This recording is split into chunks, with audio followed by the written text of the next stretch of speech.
Okay, guys, this assignment is going to help review not only camera settings, but a lot of Photoshop and Lightroom editing as well. This should all be information that you've retained from last year, but in case you've forgotten a couple things, this will walk you through it. So for this assignment, what you're going to do is create a photo that features clones. So in order to do that, you're going to shoot with a camera on a tripod in manual mode, and you're going to get your camera settings metered to wherever you're going to be. You're going to shoot multiple photos of the same person in different areas, and then we're going to mask them all together.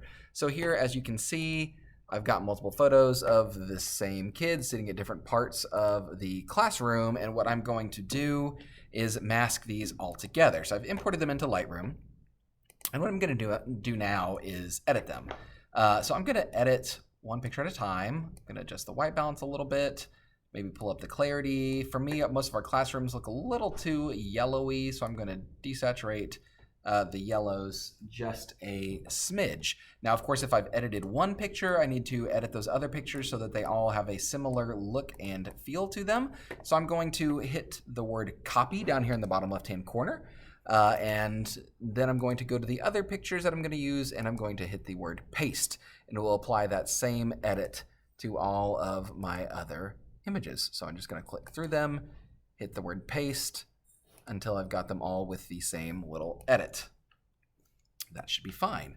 Now that I've got all of my pictures edited, what I'm going to do is I'm going to select all of them by holding down Control and clicking them. Now they're all selected. I can tell because they're highlighted. And then I'm going to bring them all into Photoshop as the same document by right-clicking them and going to the last option there, which is Open as Layers in Photoshop. After you do that, if you wait just a brief moment, they will open up into Photoshop as different layers. Once you have all of your layers loaded up into Photoshop, you need to select all of them. I'm going to do that by holding down the Control key and clicking on each of my layers until they're highlighted. By default, everything might not be perfectly aligned, but by selecting them and going to the Edit menu and saying Auto Align Layers, Photoshop will look at everything and then try its best to align them up pretty perfectly. Once everything is lined up, it's time to mask everything together. So we're going to do this layer by layer. So on this layer, I'm going to hit the mask button to add a mask to it. Go to my brush tool, make sure that I'm painting with black. I'm going to change the size of my brush by right-clicking and adjusting the size of it. Wherever I paint black is going to disappear. So I'm going to do something that seems a little bit counterintuitive. I'm going to paint out my subject. I'm going to paint black anywhere my subject is. We'll see why here in a little bit. So I'm just painting him until he's gone.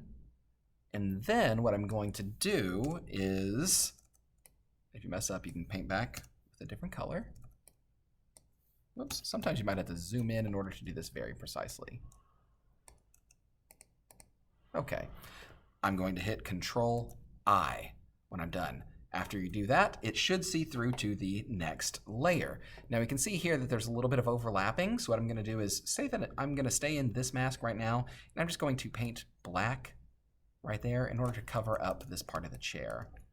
So it's going to be a little bit of precise masking work on the part of you guys, but everything's totally doable. It makes it a little more difficult if you have subjects that overlap with one another, like I've done to myself here. But if they don't overlap, it should be fairly easy to get this clone look.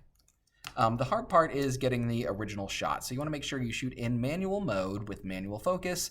Set your shutter speed, aperture, and ISO settings first so you can get exactly what you want. And then you guys are shooting to get a minimum of 3 clones into your shot. They could be doing whatever you would like. And then we can kind of just repeat the same process. So on this one, I'm going to add in a mask. This one, let's do it a little bit differently. So I know he's over here in another shot. Let's see, he's in that spot. So let's actually add this one to the beginning, and I'm going to add a mask to it and do the same process. I'm going to paint him out by painting black on top of Simon here. Then when I'm done, I'm just going to hit Control-I, and it should see through to the other layers. And then we finally have this one where he's walking. I'm going to do the same thing. Add a mask to this layer, paint black on my subject until he is completely gone. These last two are a little bit faster and easier because my subject does not overlap with anything else. Here we go, until he's completely gone, and then just hit Control-I to invert it, and we've ended up with several different clones. Of course, at the end, because we aligned it, there's some parts that we have to crop out, which is totally fine. But when you're said and done, you can add any final adjustments that you would like. You could do some curves, you could do some color balance, whatever you feel like your particular image needs. And then you should be good to go. Export your final image as a JPEG, upload it to Canvas, and that's all you got to do. Just remember, shoot on a tripod, shoot in manual mode. Make sure all of your images have the same focus, shutter speed, aperture, and ISO, and then blend them together using masks in Photoshop. If you edit one image in Lightroom, make sure that you copy the same edit, to all of the images so that they blend together flawlessly. Of course, right here it looks like you can see kind of the edges on this one. I could go back to my layers and mask that in a little bit more precisely, but that's all you're doing for this assignment. Thanks, everybody. Have a great day.